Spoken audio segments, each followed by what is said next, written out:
All right, squad. In today's video, I'm going to show you how to add Shadcn and Tailwind to Inertia Rails. We're going to have Rails as our backend. We're going to have Inertia running with Shadcn and Tailwind. These are the core components I would want in an app if I was starting from scratch today. Let's jump in and have a look at how it's done. Okay, let's jump in. So last time we set up a basically standard Inertia Rails, but today we're going to add or start with a Shadcn project. So, because, you know, why would you move to React if you can't get all the benefits? I reckon Shadcn is one of those things. It's so good versus component libraries of the old, because you can actually just customize everything as you want and still achieve a look. I know a lot of people leave it as its default, which I wouldn't recommend. We're using it in Clipflow and it actually looks really nice and it does look unique. So all I'm doing is I'm going to follow this Inertia Rails tutorial here. We're just creating a new project with Inertia Rails, and then we're going to jump into that, and then we're going to integrate the React. So we're going to hit there, and then we're just going to run this Rails generate inertia install framework React. It's all there in the docs. TypeScript v Tailwind, no interactive. Pump that. What are you saying here? Okay, we're probably to go bundle. Interesting. Okay, what am I doing wrong? CD. Whoops. Try run bundle exec. Command not found framework React. That's interesting. I wonder if it's these little back. The docs aren't right, guys. Interesting. Nah. Okay. That's interesting. That's a great tutorial when it doesn't even work. Let's just try run it with the interactive. Rails generate inertia install. Could not find generator inertia install. That's super weird. Am I missing something here? Wow. Okay, cool. So let's just go into the code. I bet you inertia isn't actually installed. Let's have a look. How fun's debugging new stuff, eh? Inertia's not even in here. Rails generate inertia install. So obviously inertia's hasn't been added. So that's handy. Cool. All right, so we need to add inertia. Okay, so what we're going to do instead is we're going to go bundle, add Inertia Rails, send that, let it do its thing, actually add it in. And then if we run generate inertia install React, it should work. How funny. So that probably needs to be added to the guide. Probably do that as well. We could commit this. So if anyone's watching the video and wants to do their first open source contribution, you could probably just do that. Don't know why that would be missed. Anyway, cool. So let this install. I do want to override it. And then let's have a look. So we're going to go now.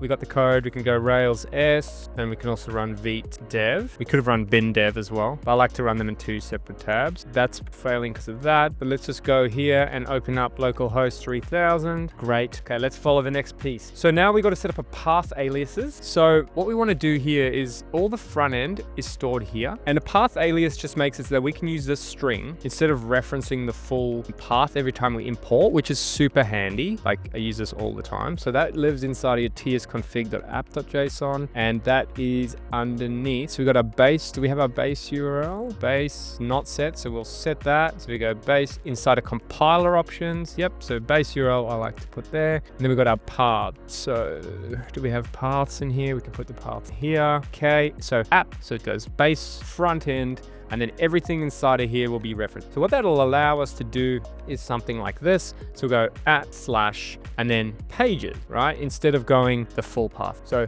path aliases, if you don't know, in JavaScript or TypeScript, very handy. All right, so we need to now go into our tsconfig.json and add the Shadcn, because Shadcn CLI uses these things to actually install the components for us. Okay, so to do that, we're going to jump into tsconfig.json. Here we go. And we're going to have add compiler options. Right, so it's got references, compiler options, and app front end, and then the path. So basically just redefining them there. Okay, all good. Now what we can do is we can initialize. So I'll close Vite dev here. And now what we're going to do is we're going to initialize. All right, so we're going to go npx Shadcn at latest and init. So that's going to initialize the library and set up a few things. All right, so pre-flight managing, which color would you like as the base color? Neutral, I guess. You can choose your color scheme here, and it's writing a components.json file, and it's fetching from the reg. So we let it do its thing. All right, so on about the 15th try, no, that's exaggerated, but on the 5th try, finally worked. I kept getting a few issues, but it looks like it's all worked. It says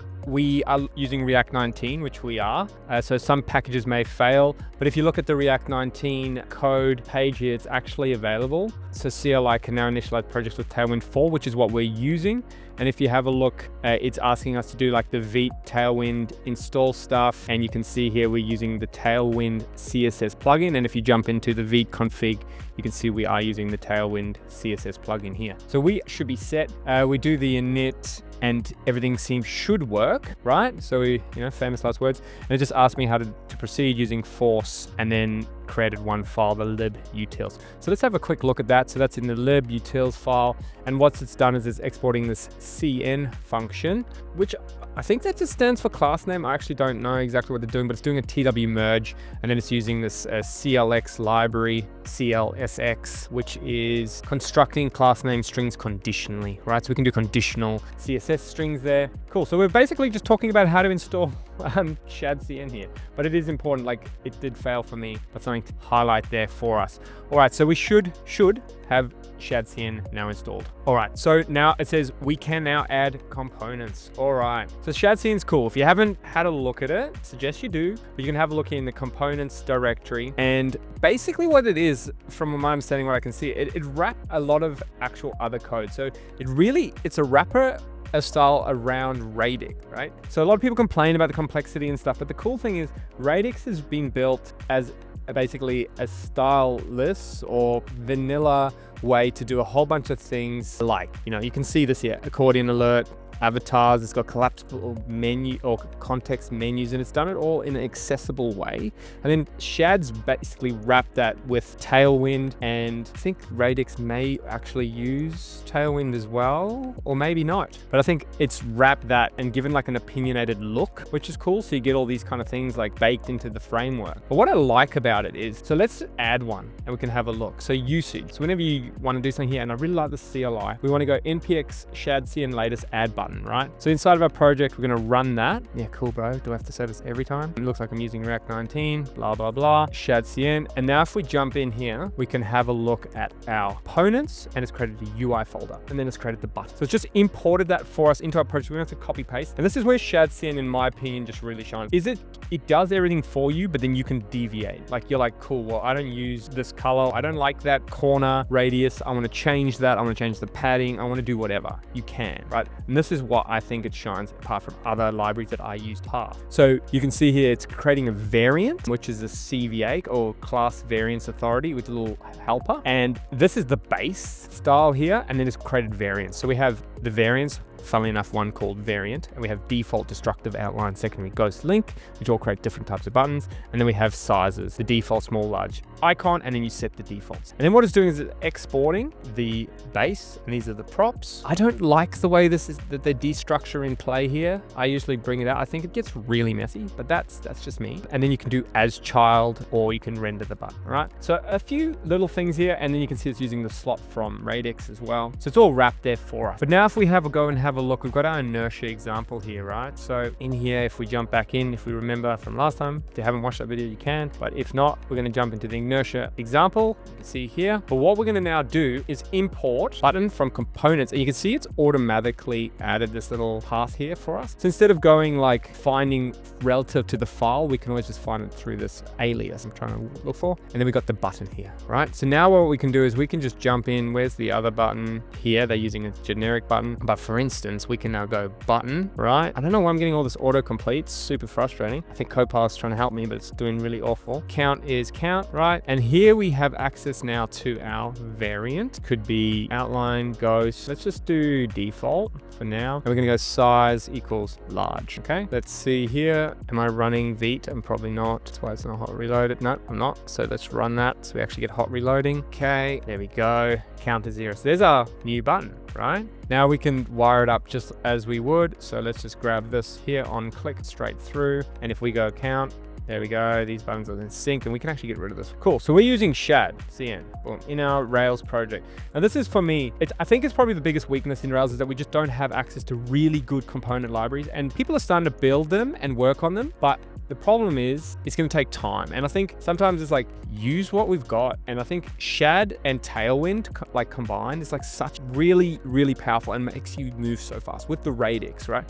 So like Radix is a really powerful library. There's a lot of work goes into like creating these components. And I think Shad's like, he's finding, I don't even know his real name, but Shadcn, the stuff that he's doing is like he's using all the best in class. So for instance, one of the things is Sona, which is a really awesome way, you can't see it in here, so let me pull this across, of doing toasts, right? Like for me, that's really cool. Like don't have that kind of quality in the Rails component ecosystem yet. Like it'll come, probably come, but there hasn't been that much focus on it. And the thing is, everyone's contributing to this. Like this is backed by Vercel. There's a lot of money behind it. And if you want to build apps, people don't actually care too much about this, and you can customize it. We want to move fast. We want to get our features out to the users. That's why I'm a fan, right? If you don't know, I'm a fan. So I was building a lot of these things by hand, and it was just slower. So that's why we moved to here. Okay, long story, short story long, but we've now got Shadcn in play. Right, so we've added Shadcn, and that's pretty much all we need to do. Now what we can do is we can just drag in or grab components that we want as we work. So what's really cool is he's actually built here a full sidebar that you can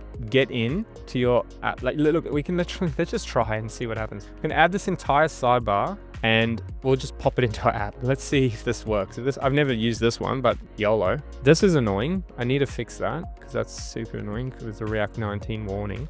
Cool, so we've got the components. So it's imported a whole bunch of components. Sidebar, separator, sheet, tooltip, input, use mobile, hook, scale. Another underrated thing about React, just the amount of hooks that are already created for you. So it's super easy to hook in. Skeleton, and we've skipped the button because we've already got it. Excellent, so we can run Vite dev again. And then here we need to add to app global's CSS. So where does that live now? Is that in our actual CSS? I wonder where that actually lives. We'll have to find that actually. Where does that live? Front end entry points. Cool. So in here, there we go. All right, so this is the CSS, and we need to add this to the global. So this is our layer base. Let's just check that we don't have that already. Here we go, the base. So let's just add that in. Root, so we'll chuck that there. Okay, now let's use it. So we've added that in. Structure, the sidebar, layout. All right, let's see. Sidebar provider. Okay, so inside of app layout. So for instance, we're gonna have,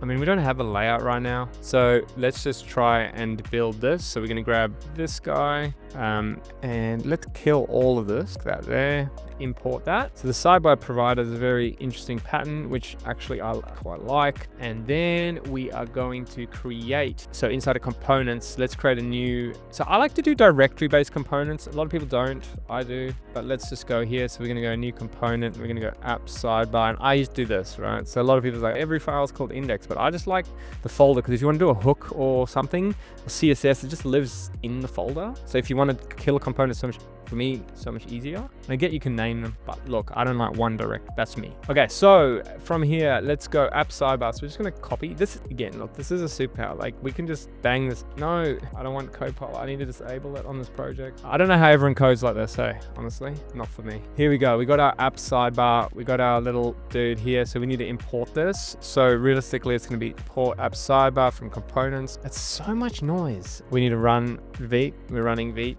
Okay, here we go. What are we gonna get? Please work. We've got a crash. What have I done wrong? So syntax error. Does not export name default. Okay, that's fine. Yeah, so usually how I define this is I like to use these anon ones. Sorry, how am I doing this? Concept equals, boom. And then I always export at the bottom like this. I always export the default like that. That's me. Again, it's a Ken thing, so either take it or leave it. Children is not defined, so where are you getting? Okay, fair enough. That's because it's a layout that it's talking about. We don't have children, it's just like we're gonna write content here. So you would build this in a layout, like I'm doing in the wrong place right now. Boom, there we go. Okay, so we have got a little sidebar, chunk, chunk, with a little animation, happy days. Let's just have a look at what it's actually meant to render. So we got this content. Okay, so we're busy building out the sidebar. Look, should we keep going? Sure. Let's grab this, and I'm just going to replace the application sidebar, which is here. See, oh, and it's gone and redone everything. Stuff. Let's just go export default. Export default sidebar. There we go. Okay, now question for everyone: how long do you reckon it would take you to build that? Right? It's going to take most devs a while, to be honest. We've just gotten this for free, and this, like I said in the beginning of the video, this is why I think if you're trying to build an app, you don't have product market fit, you just want to get going. You want to use Rails because I think Rails is super powerful. I think Rails is a superpower, but you want to be able to move fast on the front end as well. And you know React, I think this is right. I think you don't have to have you don't have to have a front end app and a back end app and try and make the API requests and all this kind of jazz because it's just here, right? So let's do something practical now because we're like, cool, Ken, you've showed us how to set up Shadcn. Good one, champ. But why? So let's have a look. So here's our Inertia example controller. So just so if you're not familiar with Inertia, we got rendering the Inertia component example here. We're passing props name, right? So inside of here, we should expect name, and then what we can put here is let's just render out that prop, right? World. If we now pass in a param, name is Ken. So what are we doing? We're passing params through a Rails controller, injecting it into our front end and showing it right there, okay? Now that sounds cool, whatever, we can do that, but this is where the power comes in, right? So we can connect, we've now connected our controllers here. This is a super lame example, but we need to start scaffolding out some models to actually pass it in. You can make this whole thing dynamic from Rails. We can pass in props here, and I get you can do this in everything, but I love Rails for working with like logic and models, and you just want to work super fast. Like active record is so powerful. We can now use active record to do that. So let me have a look and see how long this video's run for, if it's not too long. Okay, so basically that's it. So we've set up Shadcn, we've got Tailwind running. We have our foundations now, right? So this is, if I was starting an app, this is how I'd start an app from scratch. Now we have Rails, we have React, we're ready to go. So next time what I'll do is I'll actually go and we'll add some models. I want to show you serialization. I want to show you how to get data into the actual front end in a nice, easy way. So we'll do that next time. But until then, catch you on the next one.